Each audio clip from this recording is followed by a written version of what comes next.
कैसे हैं आप सभी।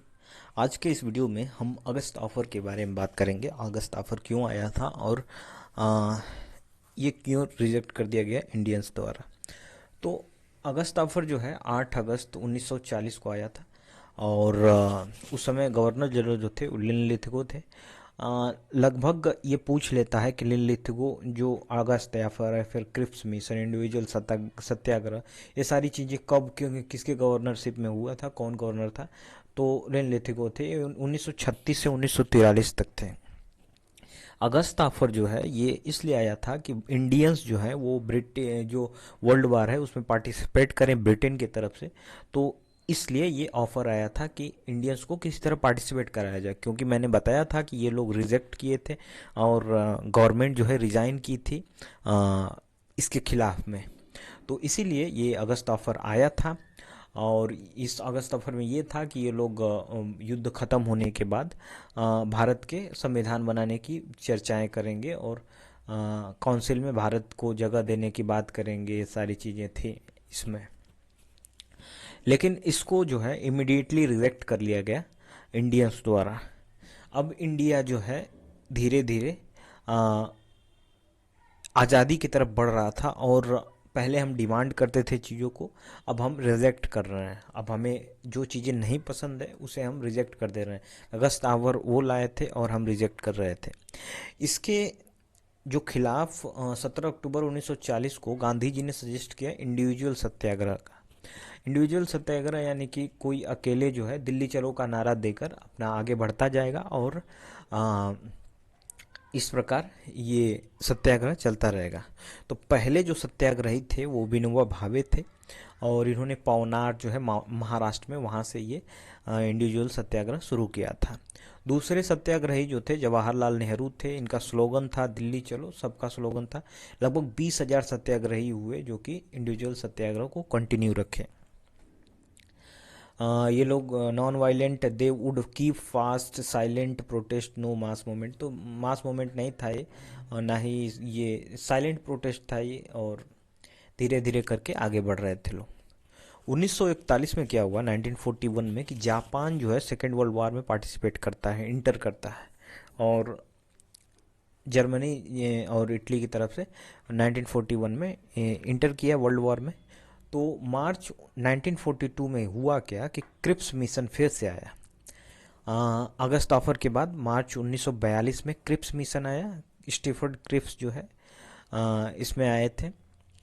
तो इसमें हुआ क्या कि 23 मार्च 1942 को क्रिप्स जो है भारत में आए और 30 मार्च 1942 को भारत में इस प्लान को प्रेजेंट किया गया। वही चीज़ें थी, कॉन्स्टिट्यूशन बनाने की बात और भारत को भारत के लोगों को काउंसिल में जगह देने की बात, सारी चीज़ें आई। और क्रिप्स जो है ये डिनाइड किए डिवीज़न ऑफ इंडिया का, ये वो डिनाइड किए। याद रखिएगा आप लोग कि डिवीज़न जो है, भारत का डिवीज़न लास्ट तक नहीं होता है। सिर्फ माउंट बेटन प्लान में ये सारी चीज़ें डिवीज़न की बात की गई, उससे पहले कहीं भी जो डिवीज़न है उसकी बात नहीं कही गई थी। तो गांधी जी ने इसे रिजेक्ट कर दिया क्योंकि ये पोस्ट डेटेड चेक, उन्होंने कहा था post dated cheque. Post dated cheque का मतलब होता है कि यानी ये खाली चेक है जो कि बाद में हो सकता है कि ये बाउंस हो जाए। बाउंस का मतलब कि खाली चेक लोग देते हैं और पैसा नहीं आता है कभी कभी ये पोस्ट डेटेड चेक में। तो इस तरह से गांधी जी ने इसे पोस्ट डेटेड चेक कहा था और इस प्रकार क्रिप्स मिशन को ये लोग रिजेक्ट किए। अब गांधी जी ने ऑर्गेनाइज किया था वार्धा मीटिंग ऑफ कांग्रेस 14 जुलाई 1942 को गुजरात में। वहाँ गांधी जी ने बहुत ही पावरफुल भाषण दिया था और उन्होंने कहा था कि अंग्रेजों भारत छोड़ो का नारा दिया और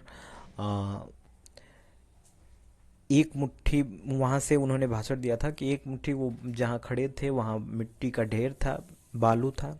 तो उन्होंने बालू उठाकर और एक दृढ़ निश्चय अपना किया कि एक मुट्ठी बालू से एक बड़ा सा कांग्रेस बनाऊंगा और फिर जिसे मेरा साथ नहीं देना है वो मत दे, और मैं उस बड़े से कांग्रेस के साथ इन अंग्रेजों को फूंक मार कर भगा दूंगा। तो इस प्रकार कुछ एक तगड़ा भाषण था जिसे इन्होंने दिया।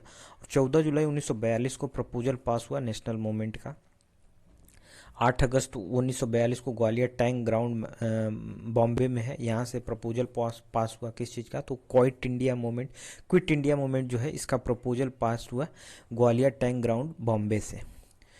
8 अगस्त को तो प्रपोजल पास हुआ और यहाँ नारा भी दे दिया गया डू और डाई। लेकिन 9 अगस्त को ठीक भोर में 4 बजे सारे लीडर्स को गिरफ्तार कर लिया गया, सारे जो बड़े लीडर्स थे उनको गिरफ्तार कर लिया गया। ऑपरेशन जीरो हार्ट चला और 9 अगस्त 1942 को ठीक भोर में 4 बजे सभी पॉपुलर जो कांग्रेस के लीडर थे उन्हें गिरफ्तार कर लिया गया।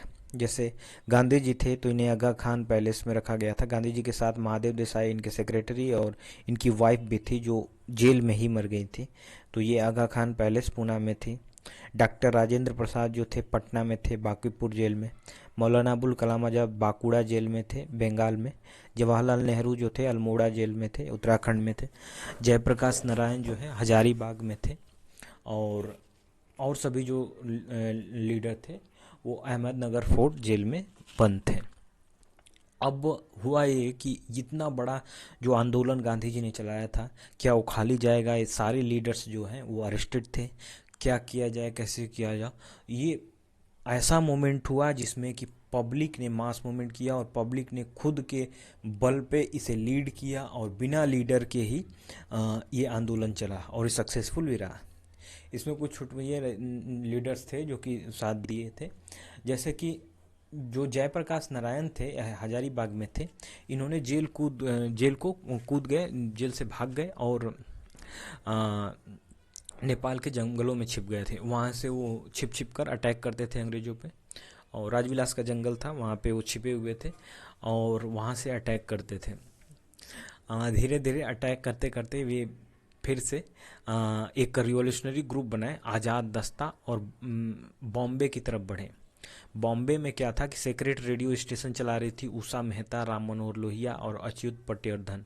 ये लोग सेक्रेट रेडियो चला रहे थे क्रांतिकारियों से बात करने के लिए। उन्हें सारी चीज़ें जो क्रांतिकारी कार्य चल रहे थे उसमें सारी चीज़ों को वहाँ से प्रसारित कर रहे थे, जिससे कि सारे देश की खबर इधर से उधर मिलती रहे। उस समय तो टेलीफोन और मोबाइल फ़ोन इतने थे नहीं, तो इसलिए वो संभव नहीं था। तो रेडियो इसका सही जरिया था जिससे कि कम्युनिकेशन हो सके। तो जो जयप्रकाश नारायण थे ये जेल कूद कर भागे और यहाँ आकर इन्होंने इनका साथ दिया और secret radio station they made a radio station with Jayaprakash Narayan के साथ मिलकर रेडियो स्टेशन बनाया। कई जगहों पर हुआ ये कि लोगों ने अपना एक पैरेलल गवर्नमेंट बना लिया। जैसे बलिया में जो था चित्तू पांडे ने लीड किया इसे। मिदनापुर जो तामलुक जो है तामलुक एरिया बंगाल में, वो मतंगनी हजारा थी, 73 साल की औरत थी, 73 ईयर ओल्ड वुमेन।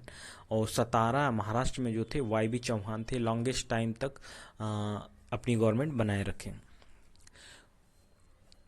जो क्विट इंडिया मूवमेंट था ये सबसे बड़ा जन आंदोलन था, आप ध्यान रखें। इसको टैकल करने के लिए अंग्रेजों ने हेलीकॉप्टर से गोलियां तक चलाई थी।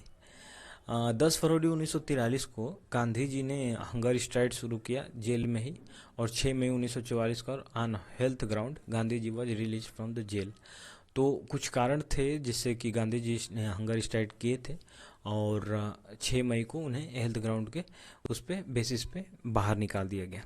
10 जुलाई 1944 को CR फार्मूला आया, राजा जी फार्मूला। ये मुस्लिम लीग और कांग्रेस के बीच में एक समझौते का एक वो था, फार्मूला था। और 1945 तक ये वॉर ख़त्म हो गया था। तो ब्रिटिश तो हार गई थी, लेकिन हारने के बाद वो इतनी कमज़ोर हो गई थी कि फिर आगे लड़ने के और सारी चीज़ें करने के बहुत ही वो उसका कंडीशन ख़राब हो गया था ब्रिटिश का। 14 जुलाई 1945 को विविल प्लान आया। विविल प्लान के लिए सारे जो बड़े लीडर्स वहाँ गिरफ्तार थे जेल्स में, जेल जो जिसमें कैद थे। 9 अगस्त को जब इन्हें ऑपरेशन जीरो हावर करके अरेस्ट किया गया था, तो उस समय के लीडर अभी छूटते हैं, तो इन्हें फिर शिमला कॉन्फ्रेंस के लिए बुलाया जाता है। 25 जून से 14 जुलाई 1945 तक होता है विविल प्लान पर डिस्कस करने के लिए कि विविल प्लान में क्या क्या चीज़ें होंगी और किस प्रकार सारी चीज़ों का ध्यान रखा जाएगा। तो इसमें हुआ क्या कि सभी अरेस्टेड लीडर जो थे उनको छोड़ दिया गया। गांधी जी जो थे वो शिमला में थे, लेकिन वो पार्टिसिपेट नहीं किए थे शिमला कॉन्फ्रेंस। अब शिमला कॉन्फ्रेंस में रखा ये गया कि मुस्लिम लीग और कांग्रेस जो है आमने सामने आएंगी, अपने अपने लीडर्स को रिप्रेजेंट करेंगी। तो शिमला कॉन्फ्रेंस में हुआ क्या कि कांग्रेस जो था इसने 5 मेंबर रखा, मुस्लिम लीग 5 मेंबर रखा। तो मुस्लिम लीग ने जो 5 मेंबर रखा था उसमें सभी मेंबर्स जो है मुस्लिम थे, और जो कांग्रेस ने रखा था उस समय कांग्रेस में 5 में से 2 मुस्लिम जो थे और 3 जो हिंदू थे। इसके जो हेड थे उस समय प्रेसिडेंट कांग्रेस के मौलाना अबुल कलाम आज़ाद ही थे। तो एक मुस्लिम जो है इस पार्टी के हेड थे, तो इससे जो है एक कम्युनल जो है डिसऑर्डर हुआ इनके बीच में, कांग्रेस और मुस्लिम लीग में। मुस्लिम लीग चाहते थे कि सारे मुस्लिम जो है मुस्लिम लीग से ही पार्टिसिपेट करे, ये गलत हो रहा है। तो ये सारी चीज़ें थी जिसपे कि मुस्लिम लीग अड़ी रही, और कम्युनल डिसऑर्डर के कारण इस जो मीटिंग थी इसे कैंसिल किया गया। On the communal harmony Shimla conference was cancelled. तो ये सारी चीज़ें हुई। अब देखते हैं रेड फोर्ट ट्रायल, ये अगले वीडियो में हम लोग देखेंगे। ये सारी चीज़ें हमने देखी शिमला कॉन्फ्रेंस में, देखा बेबल प्लान के लिए शिमला कॉन्फ्रेंस कैसे ऑर्गेनाइज किया गया। तो मिलते हैं अगले वीडियो में, तब तक के लिए धन्यवाद।